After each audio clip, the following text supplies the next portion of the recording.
قال ألقها يا موسى فألقاها فإذا هي حية تسعى قال خذها ولا تخف سنعيدها سيرتها الأولى.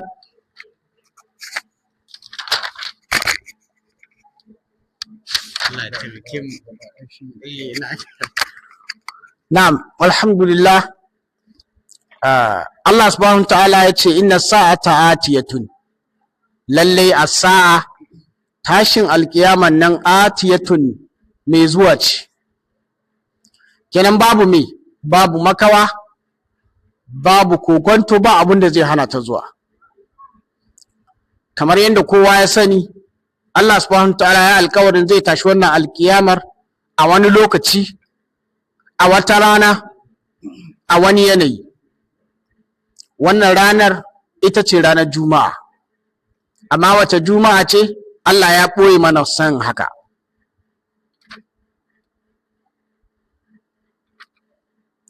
Babu wani mai imani da zai fatan ya kai lokacin da za a tashi alkiyama, domin manzo Allah sallallahu alaihi wasallam cewa la taqumu sa'atu illa ala ashararin nas, a wata ruwa illa ala ashararil khalq. Mafi sharrin halittu, mafi sharrin mutane su ne wanda Allah zai tashi alkiyama a kansu. Idan ƙarshen duniya ya zo gab da tashi alkiyama, Allah zai ɗauke ilimi. Allah zai ɗauke ilimi ta hanyar duk wani wanda ya san wani abu daidai da ƙwayar zarra, sai Allah ya amshi rayuwar shi. Sai an kai matsayin da za a tsinci kai cikin wani irin duhun jahilcin da ba a taɓa gani ba a duniya. Wani bawan Allah ne zai zo inda mutane ke zaune, ya zo ya faɗi wata kalma, ya ce ya ji kamar haka kakan shi yake faɗi. A ce wace kalma ce, ta ƙoƙarin faɗin kalmar shahada ma ya kasa faɗinta daidai. To amma a tattare haka kuma za a yi zandi, ana layi, ana tahowa gari ya ga gari, don a zo a ji wai wani mutum ne ya taɓa jin wata kalma, kun ji ta kaza. To da Allah, wannan wani irin jahilci ne? Akwai musulunci ga mutanen da ba sa faɗin kalmar shahada? Domin mai faɗinta ma ya zama abin ban mamaki. To akan irin waɗannan mutanen Allah zai tashi alkiyama. Wa zai so kai lokacin? Kama ka lura sosai,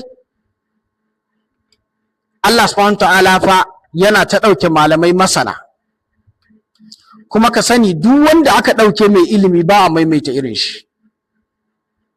Yanzu Albanin Zaria lokacin da yake raye a makarantar waye shi, to yanzu da ya rasu fa, lokacin da yana nan ba abin da kake ji a majalisan nan tashi sai mai, sai karatu da karantarwa da bayar fatawa. To yanzu fa rigingimu, har abin da ya shafi gidan shi sai ka ji a media. Sheikh Abubakar Mahmud Gumi tun da Allah ya amshi rayuwar shi har yanzu an samu kamar shi? Ba samu ba. Don haka a hankali Allah zai ta ɗauke masu ilimi. Allah subhanahu ta'ala ya sa mu cika da imani.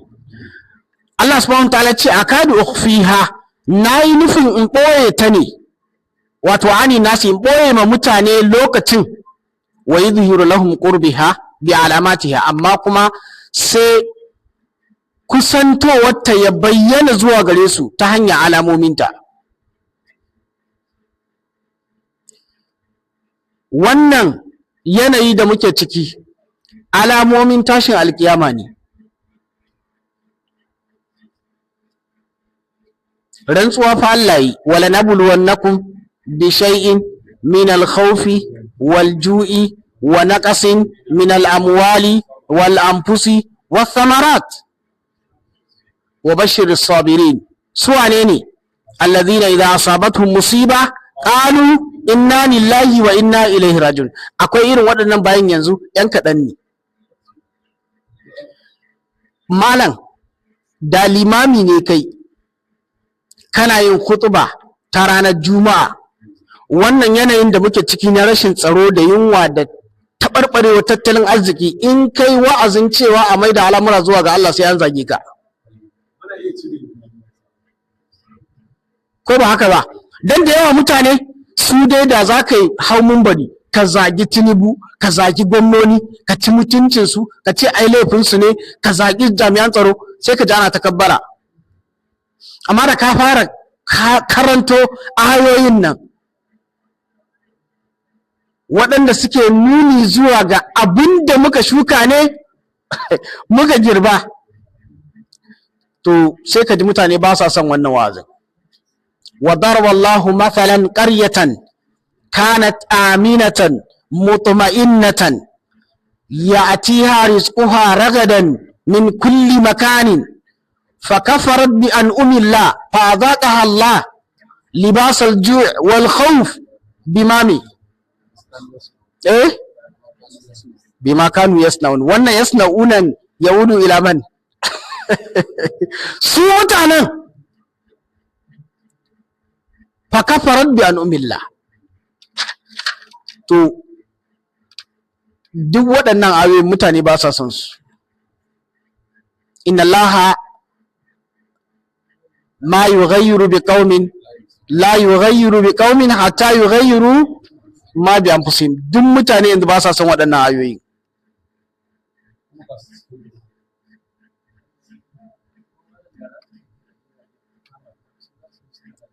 sosai ma kuwa. To ai dama wancan kabara ai ziga mutum ne, tunda wani an yi mishi wannan kabara sai ya ƙara ma wata ɓaramɓaramar.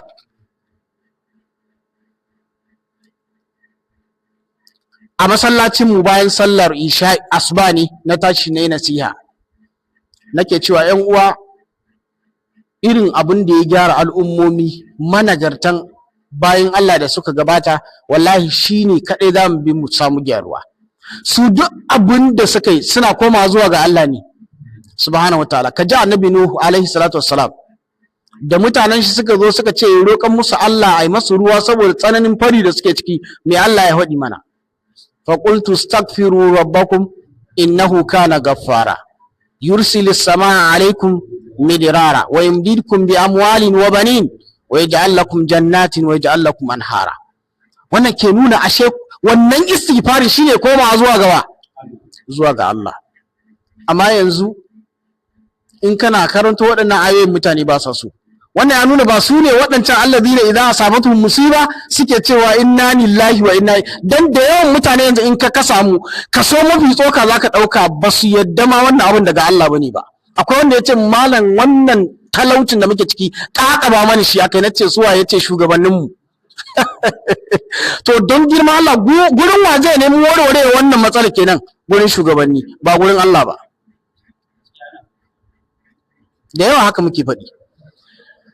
Malam Sani, tsakaninmu da Allah lokacin da ake zaben Buhari tenuwa shi ta farko da ake sa ran ya wannan, don Allah in ka kasa zukatan masu zaben Buhari gida 100, kaso nawa zaka bada waɗanda su imaninsu shine zuwan Buhari shine warwarar matsalar Najeriya? Kaso nawa zaka bada? 80. To amma da ya zo fa sai Allah ya jarabce mu dan ya nuna Buhari da wanda ya fi Buhari ba shi zai kawo gyara ba, sai waye? Allah ne subhanahu wataala. Kuma babban matsalar mu har yanzu mun ma yadda mu gane abin daga Allah ne balle mu koma gurin Allah. Har yanzu tunanin mu shugabanni ne kuma su za su gyara mana wannan matsalai. Malam Sani me kake cewa? Na'am?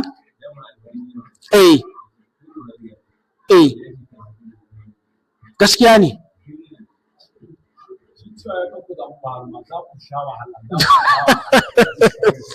Kamar yana duba to amma gaskiya ya faɗi. Allah subhanahu ta'ala ya fi mana. Allah shirye da mu. Akwai wani yaro fa kafure yake, za a yi auren shi, saboda sai ya samu takarda da biro sai ya rubuta sunayen waɗanda yake sa ran su bashi gudunmawa. Wallahi malam Sani, cikin waɗanda suka bashi gudunmawa yaron shi ke faɗi min da ya kasa su gida 3, kaso 2.5 su ne ba su bashi gudunmawa ba, in rabi kaɗai cikin kaso 3 su ne suka bashi gudunmawa. sannan waɗanda tunanin shi bai taɓa kawo mai su ba sai gashi abun ban mamaki bai da wata alaka ta kusa da su sai ta nesa, amma su ne sai kawo mai gudunmawa.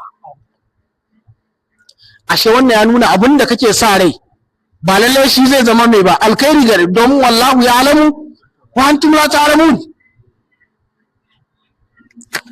Allah subhanahu ta'ala ya yafe mana, saboda haka Allah subhanahu ta'ala ya ɓoye mana wannan alkiyama don ta zama rahama ne fa gare mu, don duk wanda ya san gobe zai mutu ya za ka ga aiki,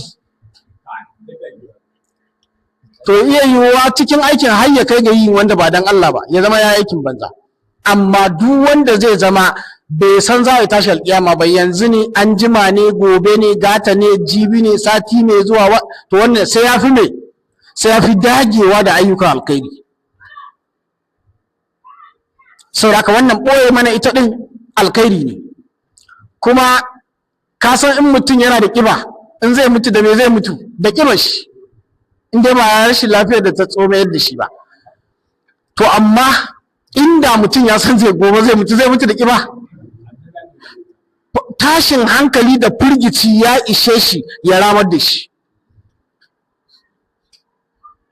sai ya zama ɓoyewa wani alkhairi ne. Allah subhanahu wa ta'ala ya datar da mu. Saboda haka Allah ce akabi ukfiha ani nasi ai wa yuzhiru lahum qurbiha bi alamatiha, sai kusantowarta ta bayyana gare su ta hanyar alamominta. Kenan akwai tana da me kenan laha alamat, waɗannan alamomin manzo Allah sallallahu alaihi wasallam ya faɗi wasu da yawa daga ciki. Na daga ciki manzo Allah ya ce idan ƙarshen duniya ya zo, idan alƙiyama ta kusa tsayawa, idan kuka ga abu kaza ya faru fantaziru sa'a, don ga ta nan gab. Na daga cikin manzo Allah ce idan zinace suka yawaita. Mun zo ko ba mu zo ba da sauran mu. Manzo Allah ce idan amana ta tozarta, amana ta yi karanci a cikin mu. Mun zo ko ba mu zo ba? Mun zo. Ai ma domin inna aradna al-amanata ni ala samawat wal ard wal jibal ko fa abaina an yahmilnaha wa ashfaqana minha, saboda ta yi musu ne nauyin dauka, amma shi mutum dan karimba. Wa hamalaha al-insan innahu kana zaluman jahula. Ashe tun ran gini tun ran zane, dama mutum akwai alamun wauta a tare da shi, don haka kawai ya cicciɓe ta. Yanzu da za a zo da naira miliyan 5 a nan garin a ce a nemi wanda ake son a ba amana yi kasuwanci nan da shekara 5, kenan duk miliyan 1 yana da shekara za a amshe ta. Don Allah layi za a yi ko ba za a yi layi ba? Haka muke, layi za a yi, musamman in kuɗi ne. Da ma kayan kuɗi ne wani yana ganin su kawai zai kauce saboda bai san darajar su ba, amma ruwan kuɗi da gudu, ai na ga a kurga sai an yi ƙuri'a, wanda Allah ya cila sai ya amsa, saboda yawan masu bukata ba su son haka. Alhali amana ce. Sahabbai Allah ya ƙara musu yadda in ana nufarsu da amana guduwa suke yi. Aka ce Abdullahi dan Umar yana ƙaramin shi aka fara fahimtar ilimi tare da shi, domin ya fito gida na ilimi. Mun fahimta hadisin ya sunan shantalin manzo Allah din nan, Miqdad bin al-Aswad, Allah ya kara mushi yadda, yace manzo sallallahu alaihi wasallam yayi mafarki an ba manzo Allah sallallahu alaihi wasallam abin sha, da aka bashi abin sha sai ya sha sauran sai ya rage, sai ya ba Umar dan Khattab shi ma sai ya sha. Sai sahabbai suka ce ya Rasulullah ma awwaltahu, me zaka fassara mana da shi wannan mafarkin? Manzo Allah ce al-ilm, shi ne ilimi. Shi yasa ƴan uwa, Umar dan Khattab zai wahala ka samu mai tarin ilimin shi cikin sahabbai, saboda manzo Allah ya konkwadi ilimi ya sha ya ba Umar. Da manzo Allah sallallahu alaihi wasallam yace inda akwai wani annabi a bayana da wa ya faɗi cikin sahabbai, yace da Umar ne. shi yasa Umar duk wanda ya shafe shi sai ka gan shi da tarin ilimi. To wannan Abdullahi dan Umar din tun yana dan karami aka fahimci ilimi tare da shi. To ka san mutane da sun dan ga ka dan fara fahimta ilimi za a rika maka mai tambayoyi, tunanin su kame ka sani. Saboda haka wannan Abdullahi dan Umar din sai wasu gungun mutane suka tare shi su ne mishi tambaya, sai ya ce musu bari in zo. Suka jira bai dawo ba, ashe zuwa ya ɓoye can wani lungu cikin gidansu ya kulullube bai motsi ko kaɗan don kada ya bada fatawa, sau da yana jin lokacin bai isa mai ba, bai isa bada fatawa ba. To yanzu fa ya fatawa take da malamai, kai ba malamai, ya fatawa take ma da ɗalibai, irin yadda ake mata hawan kawara.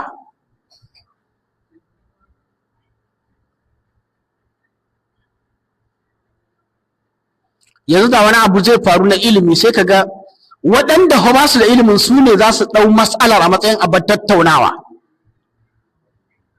kuma mutum ya hakikance akan abin da ya fahimta ba na me ba na ilimi ba. Saboda haka ƴan uwa musulmi su albarka, ƙarshen duniyar nan ya zo. Yanzu zina, dan an kama mutum yayi zina a wannan al'umma da muke rayuwa, har wani abu ne?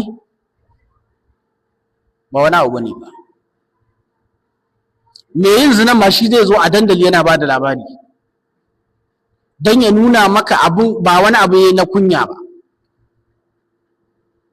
An ce akwai wani gari nan kusa da mu, wata yarinya zan ce ta yi ciki, shine ta rika ɗaukar yaron tana goya shi, aka ce ke wancan ko kunya baki ji? Ta ce to ba jini na bane ba. To shine fa yanayin da muke ciki yanzu.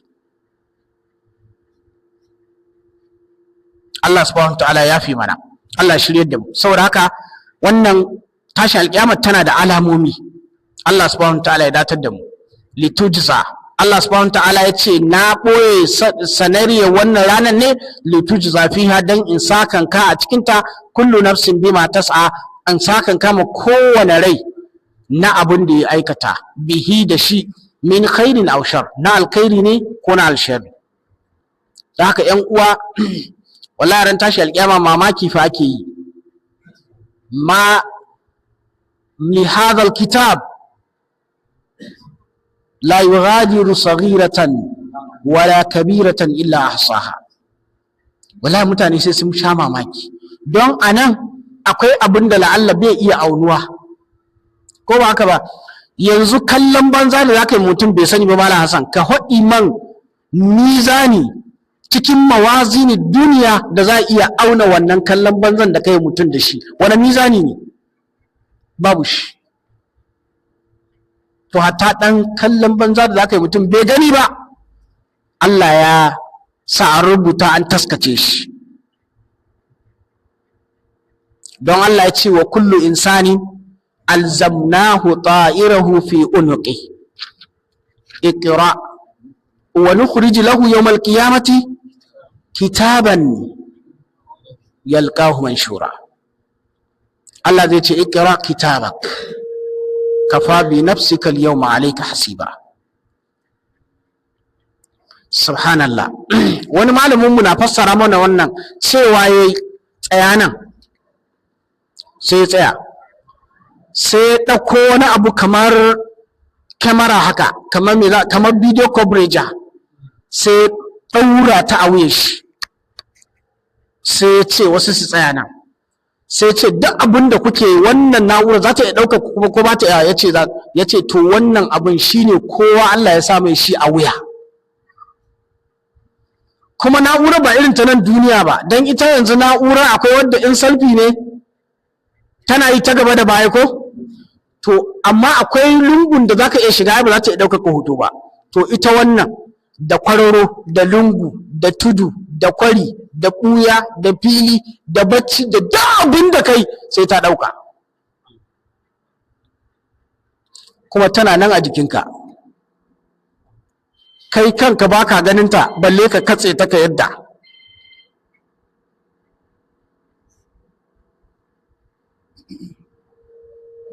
wanda zaka ga yanzu kasashen duniya suna ta ci gaban da nan gaba za a koma duk inda kai motsi to na'ura na ganin ka. don haka yanzu wasu kurayen injiniyoyi ne da suka aika ma Saudiya roƙo cewa suna son a ba su dama za su zo za su kafa wasu na'urori na musamman a ƙasar Makka a filin Arfa, za su yi retrieving ɗin duk kuɗubar da manzon Allah ya gabatar a hajjin shi ta bankwana. Mun ji kuwa?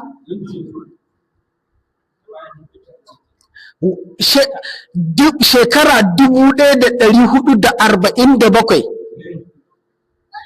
da wata 8, mun fahimta, da kwana nawa 21, maganar da aka yi a wancan lokacin to za su dawo da ita, mutane za su ji muryar manzo Allah da kunnansu.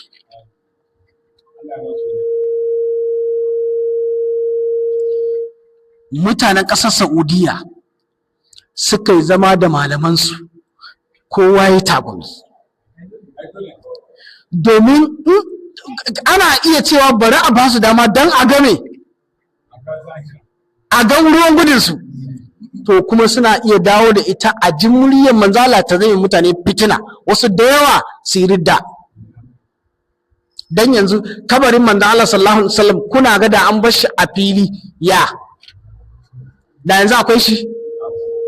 Kai ba manzon Allah ba sallallahu alaihi wasallam ba kabarin shi ba, Safa da Marwa da muke ji ana sa'ayi, to Safa din dutse ne, Marwan ma dutse ne, duwatsun suna nan an sa su a cikin glass, sai dai ka hange shi ba dai ka taba ba.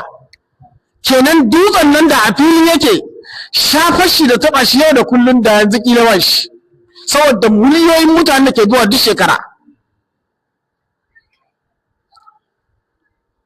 Suka yi tattaunawa, ƙarshe dai suka ce gaskiya muryan nan da ta riga ta wuce ta gabata, kuma yanzu musuluncin mutum ba za a ce bai da inganci ba sai ya ji muryan manzo sassan a ga abin da aka mishi wahayi a alqur'ani ya karanta shi ya amfana da shi shikenan. Suka ce a duniya fa ta yi ci gaban haka malam Sani.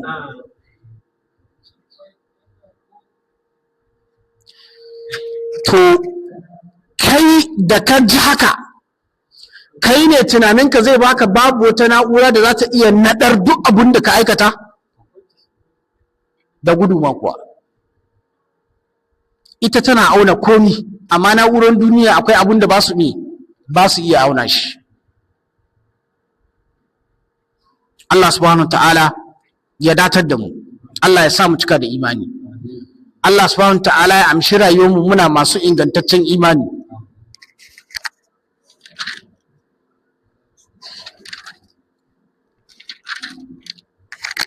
Na'am, Allah subhanahu ta'ala ya ce fala yasuddannaka, ko ai yusarrifannaka, kar ka bari wani ya kaudar da kai anha daga gare ta, ai al-imani biha, kada ka bari wani ya hana ka yin imani da ita, man la yu'minu biha, wanda shi bai yi imani da ita ba, wattaba hawahu, yana bin son zuciyar shi ne kawai, ko ka ce ya bi son zuciyar shi. Don ka'ida ne wannan alkiyama dole sai ta zo, kuma alamominta na ta bayyana. To wanda bai imani da ita ba zai ta so kawai ya samu yan uwan da za su haɗa kai su ƙaryata ta, ba dan ba za ta zo ba, sai dan kawai rashin yin imanin da yi da ita. To wannan fa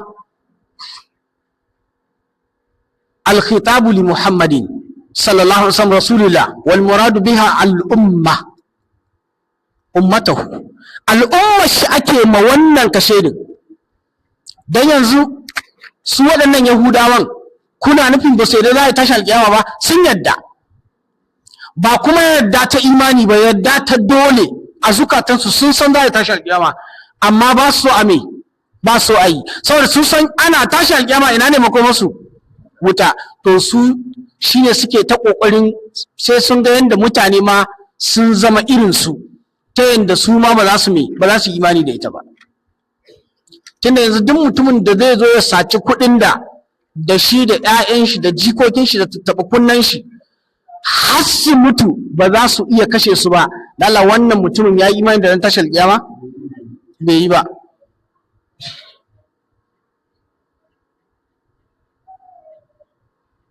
To wanda ya saci irin wannan kuɗin zai so ya mutu?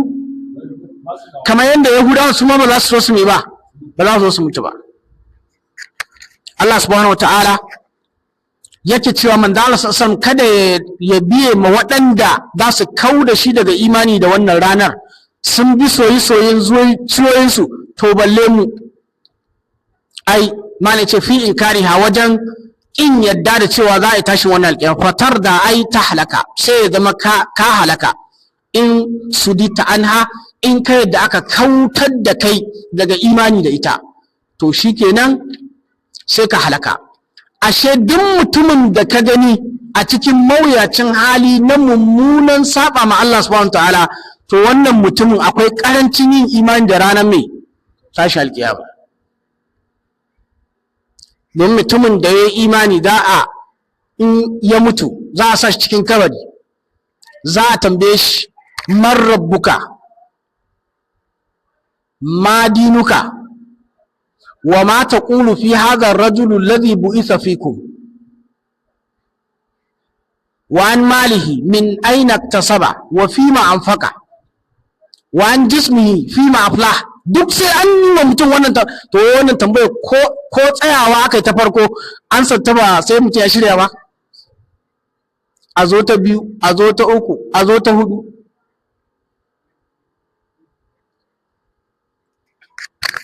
Sauraka ‘yan uwa, Allah subhanahu ta'ala ya samu dace. Kenan wannan faɗakarwa ce akan cewa akwai mutanen da su burinsu dama su ba su imani da ranar ba, to kuma ya za a yi su dulmiyar da kai ya zama kai ma ba kai imani da ita ba. Allah subhanahu ta'ala ya tsare mu daga sharrinsu. Allah ya ce wa matilka, ka karanta ai, wa matilka, to wancan ka'ina a yayin nan biyaminika, a hannun daman nan naka menene ya Musa, ya kai Musa? Istifhamul litakrari liyartabba alaihi almu'jaza fiha. Malam yace wannan tambayo ne aka yi wa annabi Musa dan a tabbatar mushi da wata mu'jiza da za ta rattaba akan wannan abin da aka tambaye shi akai. Don Allah subhanahu wata'ala mai iko ne akan komai na iya mai da shi yana iya mai da shi mu'jiza. Hannu sai Allah ya mai da shi mu'jiza, sanda Allah ya mai da ta mu'jiza. Allah subhanahu wata'ala to ya yake ne wannan.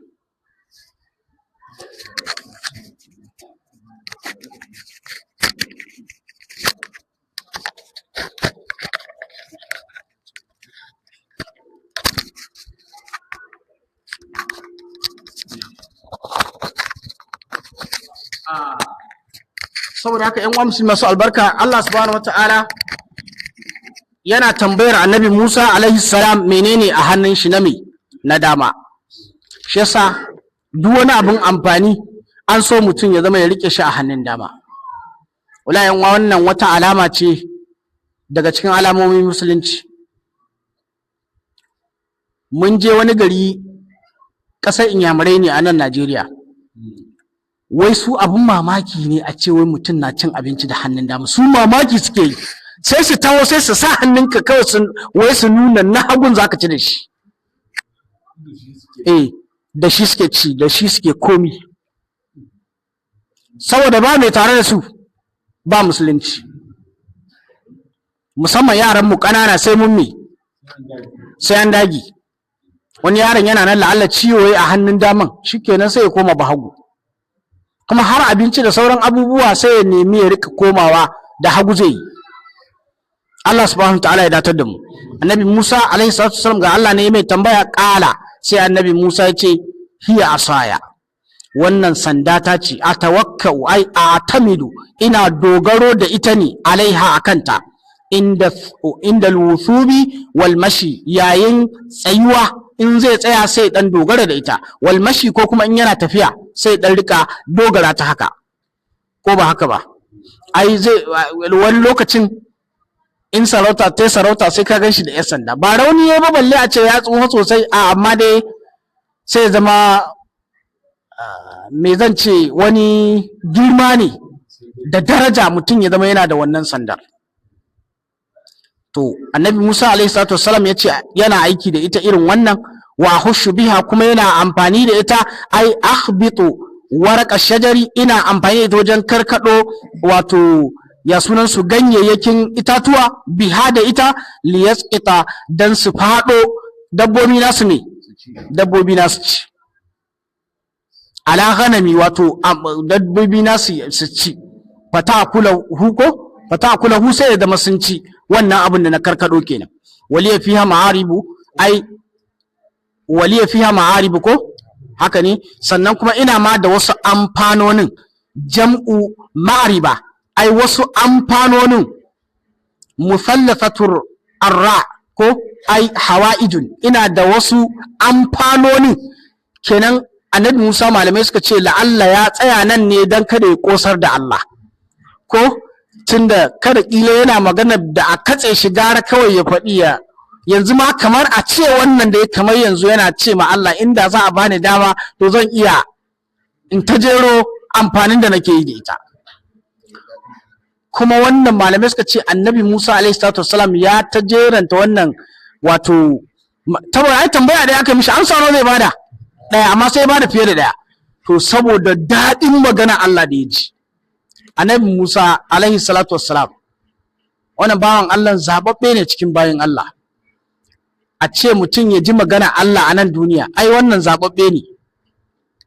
Hatta cikin annabawa kowa ne Allah ya magana da shi, da Allah ya tashi sai ya ce wa kallama Allah Musa taklima. Allah ya ƙara mushi aminci. Ai ukhra na daban, ko ka hamli zad, kamar ɗaukar ainihin wato guzuri, tunda ai in mutum matafiyi ne zai zama yana da mai, yana da guzuri. Wata zawwadu, umarni ne Allah ya bada, fa inna khairar zad at-taqwa. Wannan fa ana magana aikin hajji ne. Allah ya ce in mutum zai tafi ya rike me, ya rike guzuri.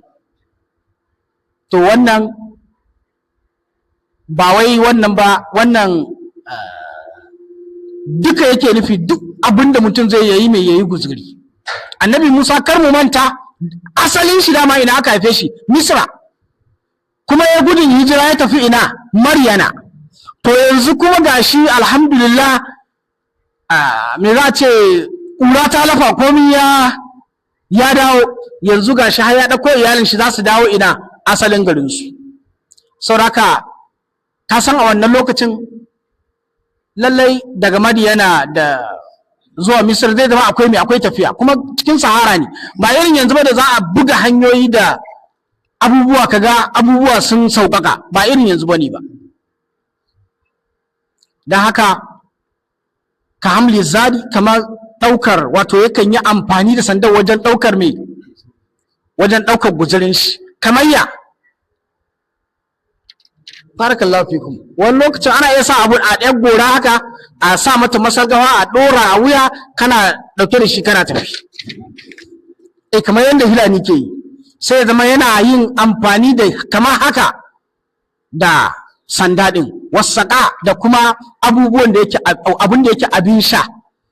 Kenan wancan zat ɗin ya iya wasu abubuwa ne, ko da ba na sha ba, ƙila na ci da na amfani, to wannan kuma sai ya zama abin sha. Wani mutumi aka hira da shi, aka ce ya tafi Makka a ƙasa, saboda haka yana tafiya, ya je nan Nijar, daga Nijar ya tsallaka ya je Lebanon, daga ya je Libya, daga Libya ya je Sudan, daga nan ya kama tafiya, to ya shiga cikin wata Sahara. Sai aka ce mishi, to abin sha fa, sai ya ce ai abin sha tun ina da shi har ya ƙare, sai da na koma kuma duk gefe na yi tafiya kilomita da yawa, amma ban ga abin sha ba, kuma na kwakula babu ruwa. Sai dan jarida ya tambaye shi, to me kar, ya ce hitsarin shi ya rika yi yana sha. a matsayin abin sha. To wannan ba shi ne ma abin mamaki ba, har sai da aka yi matsayin da yana son ya fitsarin ya ki fito saboda sahara da ta busar da abin ruwan da ke jikin shi. Na'am, bai mutu ba, kuma ya je Saudiya. In kana bibiyar BBC ai ko ya ji hirar da aka yi da shi. Allah subhanahu wa ta'ala ya datar da mu. Saboda haka wasaqa ko wa tabul hawab da kuma magani na wasu cututtuka, tunda ka san mutum yana tafiya komai zai iya faruwa da shi, to ya ɗauki magunguna na rigakafi ko la'alla magunguna na wasu cututtuka da yake da su ko matar shi take da su, to yana ɗora su akan wannan sandai ya tafiya da su. Wa zada fil jawab, mala yace zaka lura yayi ƙari a cikin amsar, saboda tambaya nawa nace a mashi daya amma yayi ƙari wajen bada amsa. Mala yace wa fil jawabi bayanan ko bayana hajatihi biha, wato wa zada fil jawabi bayana, haka ya kamata ya zama hajatihi biha, wato ya ƙara bayani na bukatun da yake yi da wannan sandar. Wala duk daɗin magana Allah ne ya ja Musa yin haka. Gwamna ne, ka san alwala kuda ake gaban gwamna fa. Wala abun ban mamaki, a shigo masallaci liman ya ce a kashe waya, ba za a kashe waya ba. Amma lokacin Aminu Bello Masar na gwamna, mun je gidan gwamnati, Yakubu Musa Allah ya ƙara mushi lafiya, ya kira duk shugabannin izala na faɗin jihar Katsina, aka taru, aka je za a gana da gwamna. Wallahi malam, mutum ɗaya ne ya zo ya magana, ya ce kowa ya kashe wayar shi, duk wanda ya bari gwamna ya fito wayar shi ta ringin, to za mu amshe wayar shi kuma har abada ya rubuta ita. Wallahi malam, har muka tashi gurin na ringin ɗin waya ban ji ba, kowa ya kashe. Don haka ka gane, in dai mutum zai alwala kuda ya samu natsuwa a gurin gwamna, to da gwamna zai ce kai mala awal ashe ka zo, ta zai na zo ranka ya dadi, nan zai tsaya. Yo ai hana ido da su ma malam wani irin kwarjini suke maka, balle cika yi musu fira, to balle Allah subhanahu wataala. Kai annabi Musa ma fa yayi kokari, Allah ya kara mishi aminci. To ya dai gama ba da amsa ko? Ƙala, ka karanta? Sai Allah ya ce, sai haka ne kuwa? Ƙala sai Allah ce, alƙiha ya Musa, to jefar da ita ya kai Musa. Fa alƙaha, malam, annabawan Allah ne fa, ko bayan Allah na gargari, idan Allah ya musu umarni suna gaggawayi, balle annabawa daga cikinsu, balle manzanni daga cikinsu. Annabi Musa alaihi salatu wassalam nan take fa alqaha ya jefar da ita, fa idza kawai sai ta zama hiya hayyatun, wata macijiya, ai thubanun azim, macijiya mai girman gaske, daga me, daga sanda. Ba kuma wannan ne ma mafi mamaki ba, tunda ai za a iya yin wani saddamar ta zama haka ko, to tas'a, sai gashi tana tafiya, ai tamshi tana tafiya ala batniha, irin dai yanda maciji yake tafiya akan me, akan cikin shi. Sari'an, kuma da me da sauri, don a nuna maka ba na irin na Firawuna ba ne, na kawalweniya wanda kawai za a haɗa shi, la'alla daga nesa ne zai tsorata ka, amma da ka zo kusa da shi ga aikin banza ne. To ita gashi tamshi ala batniha sari'an, ai kasir'ati thaban, tana gudu, tana tafiya kamar irin yanda kumurcin macijiya take me, take tafiya. As-sagir, wanda yake kare macijiya ƴar karama, ya kake ganin gudun shi? Me yasa yake yin gudu? Na'am,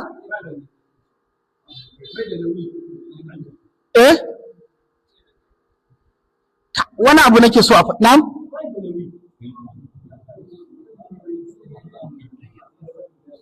na'am,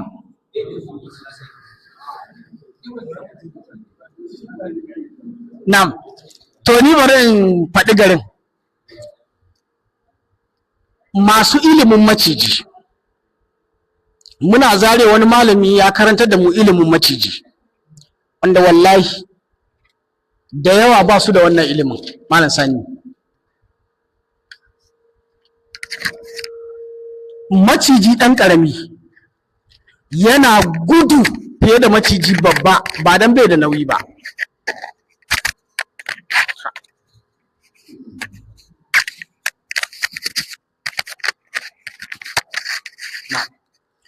Sai dan saboda duk maciji yana da kafiya, to mai girma bai cika gudu ba saboda tunanin shi duk in an kawo mishi wani hari zai iya kare kanshi. To ɗan ƙaramin kuma sai ya rika gudu saboda in wani abu ya zo farmashi zai cutar da shi bai iya kare kanshi. To kun ji dalilin gudun shi. To nan sai aka ce mana macijiyar ƴar ƙarama ce, kenan wannan zai zama za ta gudu fiye da mai dan tsoron ya iya yiwuwa a kawo mata harin da ba za ta iya mai ba za ta iya karewa ba. Hausawa na yin wata magana suka ce an kashe maciji ba a sare kan ba. Wannan magana cike take da ilimi amma ba mu san shi ba. Malamin nan ya karantar da mu ya ce duk maciji Allah na sa mushi wata na'ura a idan shi. To ido a uwar jiki yake ko aka ko a bindi? Aka yake. Ita wannan na'urai kowane maciji yana da ita. Don haka da yawa kake ganin mafi yawancin masu sana'an maciji shine yake zama sanadiyar su. Kun san me yasa? Wannan na'urar ko an kashe maciji in dai da kan, to na'urar nan tana nan. Don haka sai macijin ya gano wannan mutumin da ya taɓa cutar da shi ko da ya kai shekara 100 da suka wuce. Da shi yasa in an ka kashe maciji to a cire kan ai gini a rufe shi shikenan. Amma in dai ka cutar da maciji kana yawan haɗuwa da shi, to bayan shekara aru in dai zai ganka sai ya tuna kai ne ka cutar da shi saboda wannan hoton na'urar za ta ɗaukan mishi hotonka kuma sai ya ɗauki fansa baya yafiya. To da yawa mun san wannan. So nawa za ka ga an kashe maciji ka zo gan shi, to ba ku san wani bala'i na maciji ba, inda muka ƙara sanin lalle ilimin nan da yawa ba san shi ba. Idan aka kashe macijin, shi wannan macijin yana ɗauke da wannan na'urar kuma ta riga ta ɗauki hotonka. Haka idan maciji ɗan uwan shi ya ga wucewa zai ga wannan na'urar kuma zai ga wannan wanda ya kashe shin. Saboda haka shi kuma yana nan sai ya ɗauki fansar ɗan uwan shi. Ha ila yau. Dan Allah da yau mun san haka a maciji. To wallahi ƴan uwa ko maciji ne aka gani an kashe shi, to in dai son samu ne a gini a rufe shi shine. In ba haka ba kana nan sai ka ji wata rana an ce maciji ya harbo ni, to baka sani ba cikin ramuwar gayyar da yake tafa fita kai ya samu ne akan dan uwan shi da aka kashe yazo yayi. Allah ya fi mana, Allah subhanahu wa ta'ala ya shirye da mu. Saboda haka annabi Musa alaihi salatu wassalam, kun san akwai waɗanda suka yi karatun boko wajen abin da ya shafi tsuntsaye da dabbobi masu tafiya da ciki da masu tafiya ƙahu da sauransu. Me ake cewa irin wannan ilimin?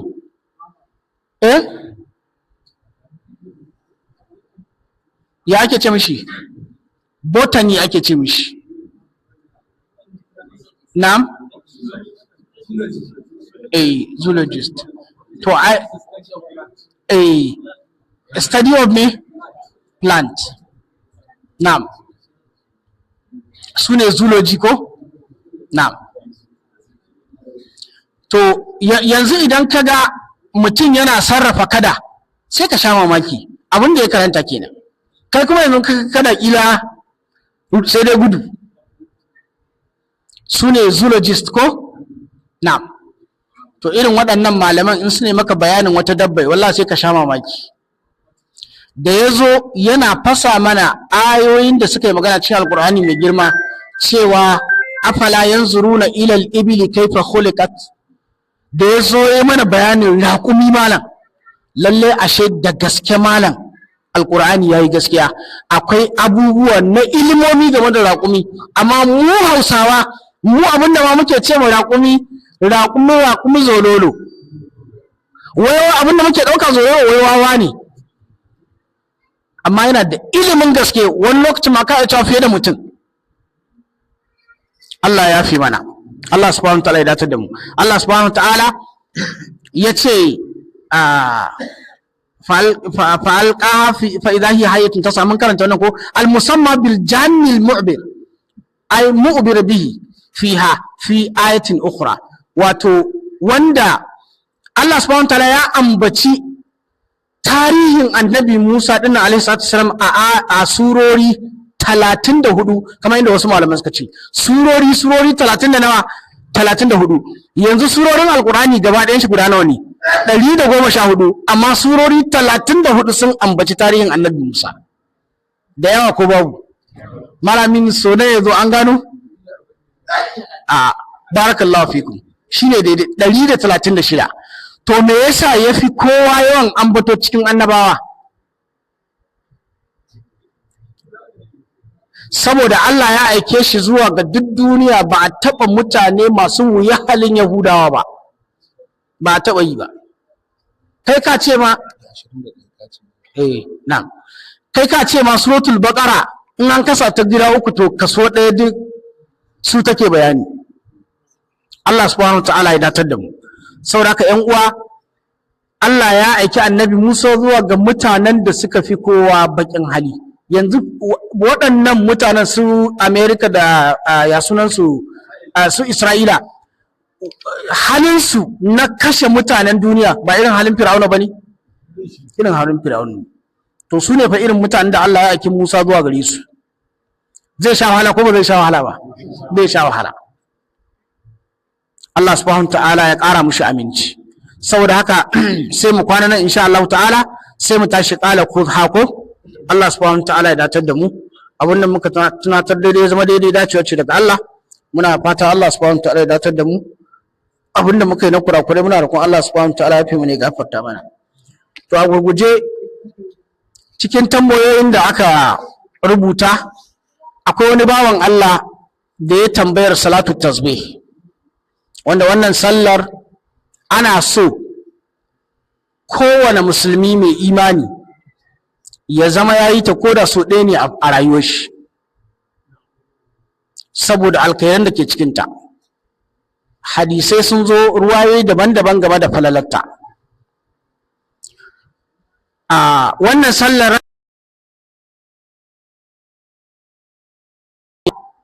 tana ɗauke da tasbihat guda 75. To an kai 75 so 4 nawa zai baka? 300. To kuma in aka yi biyu za a sallame, sannan a yi biyu, raka a 4 dai mutum zai yi. Kuma ita wannan yayin yiwuwa tsawon lokacin da kake yin sallar farilla baka yin jilsatul istiraha ko kace jilsatul sunna, kamar yadda wasu malamai suke cewa zama na sunna. Ila wani bai yi, amma in za ka yi sallar tasbihi to sai ka yi shi don ya cika maka gurbin da ake son ka samu, ka faɗi abin da ake son ka faɗi. Tunda farko akwai kabbara harama ko, akwai ruku'u, akwai mai ɗaukakowa daga ruku'u, akwai sujada, akwai ɗaukakowa daga sujada, akwai komawa sujada, akwai ɗaukakowa. To in aka ɗaukako mai mutum zai yi, to me yakon miƙewa sai ya zauna ya wani wuce sai ya cika gurabun guda 7. Kenan kowane guri za ka faɗi so nawa kenan? So 7, wani kuma so 15, ɗaya daga cikinsu so 15, sai ya zama shi ne zai baka 75 kenan. To haka kowace raka'a za a yi wannan gaɓoɓin guda 7. Wannan ai ya isa ko sai mun karanta hadisin? Na'am. bari mu karanta hadisin ila bayanin ya fito malam kamar malam yace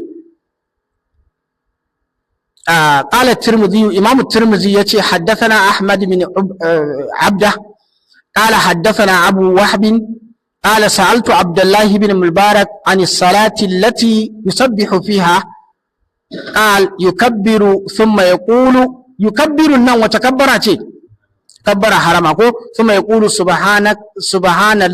سبحانك اللهم وبحمدك وتبارك اسمك وتعالى جدك ولا إله غيرك wannan wata addu'a ce barakallahu fikum du'aul istiftah thumma yaqulu 15 marra sanai ya fadi so 15 subhanallah walhamdulillah wala ilaha illallah wallahu akbar zai fadi so nawa kenan sai ma ya fadi wannan sannan zai yi karatun fataha da sura malai ce in mutum ya fadi wannan thumma yata'awwazu sannan sai ya auziya wa yaqra'u bismillah sannan ya karanta bismillahir rahmanir rahim wa fatihatul kitab wa sura thumma yaqulu 10 marrat kenan ya faɗi wancan so nawa so 15 yayi gaba nawa yayi gaba ɗaya cikin gabobi 7 to sannan sai ya faɗi kuma daga nan kuma sai ya furka faɗin duk gabar da ya riska sai ya faɗi so nawa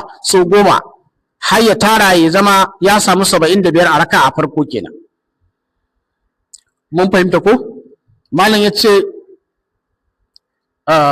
thumma yarka'u fa yaquluha 10 sai ya faɗi so 10 yana halin me ruku'u kenan thumma yarfa'u rasahu fa yaquluha 10 sai ya ƙara faɗin ta so 10 bayan ya ɗauka ko kafin ya ta sujada thumma yasjudu sannan ya sujada fa yaquluha 10 sai ya faɗe ta so 10 bayan yayi me kenan sujada kafin ya dauko thumma yarfa'u ra'sahu sannan sai ya dauko kanshi daga me kenan daga sujada fa yaquluha 10 ya ƙara faɗin ta so 10 thumma yasjudu thaniya sannan ya ƙara yin sujada fa yaquluha 10 sai ya ƙara faɗin ta so 10 yusalli 4 raka'atin zai yi wannan raka'a har guda 4 ala hada akan wannan shirin da kaji fadhalika 75 tasbiha fi kulli raka'a sai ya zama wato tasbihi 75 zaka yi a kowace raka'a yabda'u bi 15 tasbihan mutum zai fara da yin 15 thumma yaqra'u sannan ya karatu thumma yusabbihu 10 sannan yayi 10 fa in salla laylan in zai yi sallan ne da daddare fa habba ilayya ay yusallimu fi rak'atayn to abin da yafi soyuwa gare ni inji Imam Tirmidhi shine ya sallame da raka'a biyu sai ya sake yin kabara ya sake yin wata kenan wa in salla naharan in ko zai da ainihin wato yini ne fa in sha'a sallam in ya so sai ya sallame har raka'a 4 kenan ya kai su ba sai ya raba ya biyu ya sallame ba وفي رواية وتروى عن عبد الله بن المبارك ده عبد الله بن المبارك أنه قال يبدأ في الركوع زي فاراني دق ركوع سبحان ربي العظيم وفي السجود كنا كما أبن عبد الله بن المبارك يكي تشوا أبن متون يسابي نتزبيه mun fahimta a cikin ruku'u to ba zai hana yin shi ba zai yi wancan sannan yayi wannan ko ya fara yin tasbihi ruku'u sannan yayi wancan tasbihi na musamman haka ma in yi dai sujada zai yi tasbihin da aka saba yi a cikin sujada mutum zai iya diba wannan littafi insha Allah ta'ala al-azkar na Imam an-Nawawi Allah subhanahu wa ta'ala ramshe shi shafi na 200 daidai insha Allah ta'ala Allah subhanahu wa ta'ala ya datar da mu to nan za mu kwana muna fata Allah subhanahu wa ta'ala ya datar da mu a saura minti ɗaya cif da malamin zai yi magana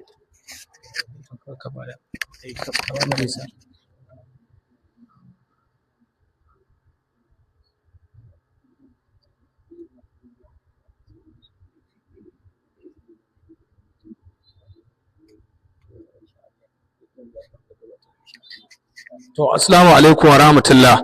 Rahoton kwamitin marayu shekaran jiya an samu kuɗi naira 3,100 da naira 20, jiya kuma an samu kuɗi naira 1,400 da naira 90. To, jiya dai an samu baya. Allah ya samu dace waɗanda suka bada Allah ya saka musu da alkhairi.